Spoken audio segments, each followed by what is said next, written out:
Hi, and welcome to Castanet's Week in Review. I'm Nich Johansen with your top stories from this week. Dozens of police officers swarmed Kelowna's downtown core Monday afternoon after two armed men robbed the Garden of Eden in a brazen midday robbery.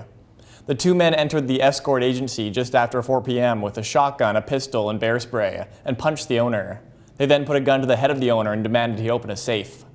They made off with watches, jewelry, and cash, but not before firing a round into the ground, which was believed to be accidental. A Castanet surveillance camera caught the two men walking east along Lawrence Avenue, concealing objects in their hands before breaking into a jog. Police have yet to apprehend the men.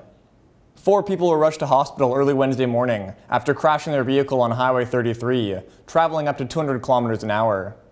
The silver Mercury Cougar blew by a police cruiser traveling west on the highway through Rutland at about 3 a.m. The car crossed into the oncoming lanes near Gersmar Road, crashing into a wall and ejecting 3 people from the car and scattering debris all over the road. Highway 33 was closed for most of the day Wednesday as police investigated.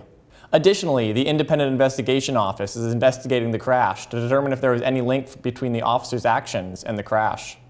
The condition of those inside the car is unknown at this time. Police initially said the victim of a stabbing on Kelowna's Lakeshore Road in the early hours of last Sunday was refusing to speak to police, but on Wednesday, a friend of Chris Kirby said he has since cooperated with the investigation. Kirby was stabbed just after 2:30 a.m. near Lexington Drive, and a 17-year-old man and his girlfriend were arrested. Kirby's friend said he was unable to speak to police because he was heavily sedated in hospital. The young woman who was arrested, meanwhile, told Castanet they were just defending themselves when the stabbing took place. Police continue to investigate. The operators of Vernon's Planet Bee honey farm says they found hundreds of dead bees in their property over the past 2 weeks, but they're not sure why. There's something wrong, and a lot of bees have been dying off, and quite frequently.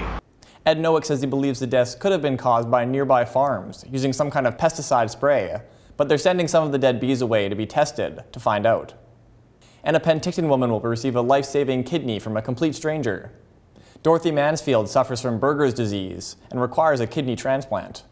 Unfortunately, her blood type is B+, a fairly rare blood type, and her husband wasn't a match.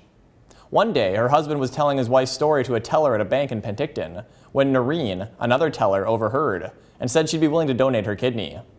Miraculously, she was a match. The pair traveled to Vancouver this week for the surgery. That's it for this week's Week in Review. For Castanet News, I'm Nich Johansen.